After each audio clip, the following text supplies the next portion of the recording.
नाज़रीन, मैं आपको सलीम हुसैन जियो पाकिस्तान शो में एक दफ़ा दोबारा आपकी खिदमत में हाजिर हूँ। हम एक ओवरसीज़ पाकिस्तानी के साथ मौजूद हैं और इसी टॉपिक में हम उनसे दोबारा बात करेंगे। आइए हमारे साथ। अस्सलाम वालेकुम सलाम। जी सर, क्या नाम है आपका? मुबारक अहमद। मुबारक अहमद साहब। जी मुबारक अहमद साहब, पाकिस्तान से आपका कहाँ से ताल्लुक़ है? लाहौर से। लाहौर से, माशाल्लाह से।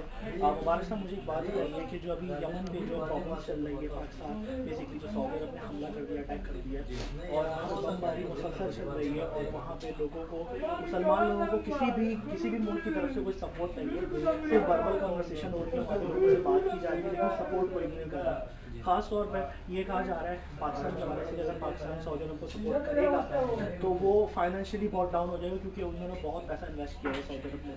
तो आप क्या कहते हैं कि जो मुसलमान कम्युनिटी के मतलब जुल्म के जा रहे हैं, वहाँ से उनको बाकायदा भेजा जा रहा है कि वो वहाँ से यहाँ आ रहे हैं, इस तरीके से उनकी मतलब अब ये कहें कि कोई वैल्यू नहीं है, मुस्लिम होने की कोई वैल्यू नहीं, तो आप इसके बारे में कुछ कहेंगे? मैं पहली बात ये कहूँगा कि पाकिस्तान को भी इन्वॉल्व नहीं होना चाहिए उनकी जंग में।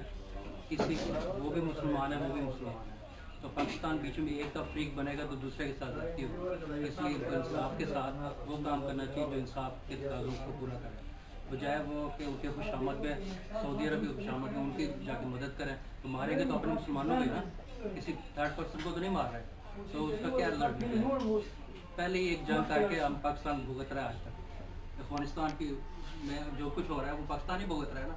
आप भी यहाँ जाके फौजें भेजेंगे तो फिर 10 साल और हम भुगतते रहेंगे। तो आप क्या कहते हैं कि जो अभी हालात चल रहे हैं पाकिस्तान के बेसिकली, और जो अभी पूरे ऑल अराउंड द वर्ल्ड जो मुस्लिम कम्युनिटी के साथ जो हो रहा है आजकल, सही है ना, आए नए नए इश्यूज यहाँ पे उजागर किए जा रहे हैं कि मुस्लिम्स इतनी सिक्योरिटी के साथ हमें चेक किया जाता है, हमारी हर चीज़ चेक की जाती है क्योंकि he is a Muslim, okay, मुसलमान है, सही है ना, सही। तो इस तरीके से आप ये बताइए कि जो हमारा कल्चर है, हमारा मज़हब बेसिकली दुनिया में सबसे अजीम मज़हब पाया जाता है इस्लाम, जिसको हर कोई फॉलो कर रहा है, लेकिन जो लोग हैं वो आज से 200 साल पीछे चले गए, तो उसके हवाले से कोई बात करना चाहिए?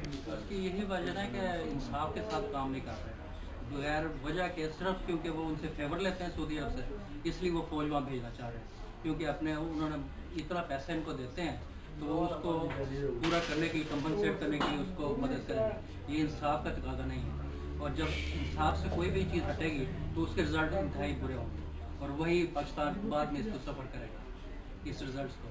इसलिए यही है कि इंसाफ तो कहता है इंसाफ के साथ, इस्लाम कहते हैं इंसाफ के साथ काम करें, और ये इंसाफ के साथ नहीं कर रहे, ये फेवरेटिज्म कर रहे हैं, क्योंकि उनसे मदद लेते हैं, इसलिए उनकी जाकर मदद फौज भेजेंगे और वो अपनों को ही मारेंगे, और रिजल्ट क्या होगा बाद में 10 साल। मतलब कहने का आपका ये कि यहाँ पे एक अंधा कानून नाफिज है, जिसके पास जो पावर है वो उसी हिसाब से बिल्कुल इस्तेमाल कर रहा है और कोई भी सपोर्ट करने की तैयार नहीं है, और उसका रिजल्ट क्या होगा?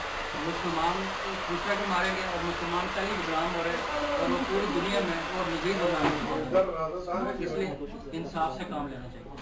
Thank you sir. हमारे साथ ओवरसीज़ पाकिस्तानी अभी मौजूद थे, उन्होंने अपनी बात में भी हमें ये पॉइंट ऑफ व्यू दिया कि जस्टिस होना चाहिए, इंसाफ होना चाहिए, और इंसाफ जब होगा तो ये पता चल जाएगा कि कौन सही है कौन गलत है। और मुसलमान, हमारा जो मज़हब स्टैंड है, दुनिया का सबसे अजीम तरीन मज़हब माना जाता है, लेकिन उसको फॉलो करने के लिए बहुत सारे लोग हैं, लेकिन उन मुल्कों को कोई भी उठाने के लिए या उन मुल्कों को कोई भी ऊपर लाने के लिए तैयार नहीं है। कहीं मत जाइएगा, आपका होस्ट सलीम हुसैन सामा 76 साहब मौजूद है। एक शॉर्ट ब्रेक के बाद फिर मिलते हैं।